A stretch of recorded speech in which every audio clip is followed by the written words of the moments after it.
दिल्ली की राजनीति में एक नया अध्याय जुड़ गया है और इस बार मुख्य भूमिका में है रेखा गुप्ता। जी हां, वही रेखा गुप्ता जो शालीमार बाग से पहली बार विधायक बनी है और अब सीधे मुख्यमंत्री की कुर्सी पर विराजमान हो गई हैं। ये वही रेखा गुप्ता हैं जिन्हें 2 साल पहले छोटी सरकार यानी मेयर पद भी नहीं मिला था, लेकिन अब बड़ी सरकार की कमान उनके हाथों में है।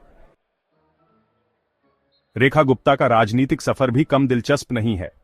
दिल्ली विश्वविद्यालय के दौलत राम कॉलेज से पढ़ाई के दौरान उन्होंने अखिल भारतीय विद्यार्थी परिषद ABVP से जुड़कर छात्र राजनीति में कदम रखा।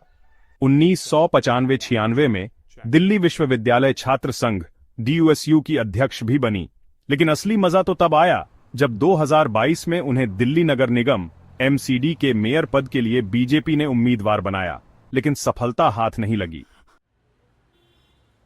अब जब मुख्यमंत्री पद की बात आई तो बीजेपी ने जातीय और क्षेत्रीय संतुलन साधने के लिए रेखा गुप्ता को चुना। वैश्य समुदाय से आने वाली रेखा गुप्ता के जरिए पार्टी ने अपने कोर वोट बैंक को साधने की कोशिश की है। साथ ही मंत्रिमंडल में जाट, सिख, पंजाबी, दलित और पूर्वांचली नेताओं को शामिल कर संतुलन बनाने का प्रयास किया गया है।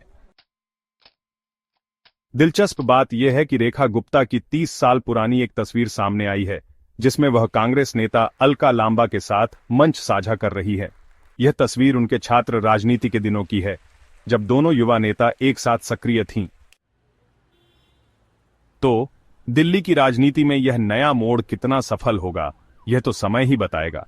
लेकिन एक बात तो तय है, रेखा गुप्ता की यह पदोन्नति राजनीतिक गलियारों में चर्चा का विषय बनी हुई है। दिल्ली की राजनीति हमेशा से दिलचस्प रही है, लेकिन इस बार मुख्यमंत्री की कुर्सी पर बैठी रेखा गुप्ता को देखकर यही सवाल उठता है, क्या यह बीजेपी का मास्टर स्ट्रोक है या महज एक राजनीतिक संयोग?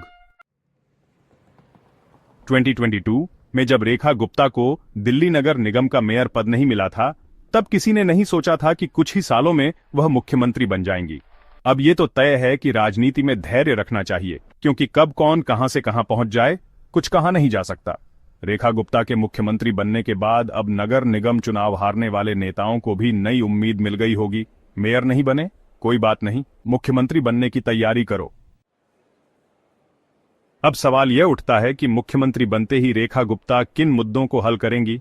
दिल्ली में प्रदूषण, ट्रैफिक, सीलिंग, पानी की किल्लत, यमुना की सफाई जैसे बड़े मुद्दे सिर पर हैं, लेकिन फिलहाल बीजेपी की प्राथमिकता शायद नए चेहरे को स्थापित करना है।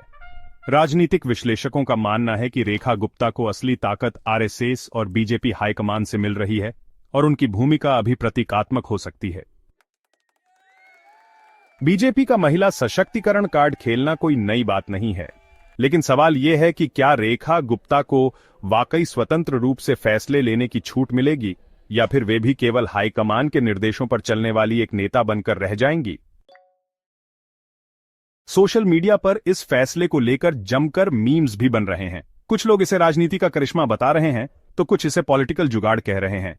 आम जनता के बीच एक ही सवाल है, सीएम बनी तो है, पर क्या वो फैसले ले पाएंगी?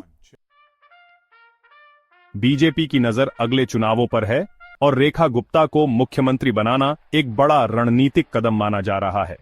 वैश्य समुदाय को साधने के साथ साथ महिला नेतृत्व को आगे लाने का संदेश देने की कोशिश की गई है। अब देखना यह है कि यह कदम कितना कारगर साबित होता है।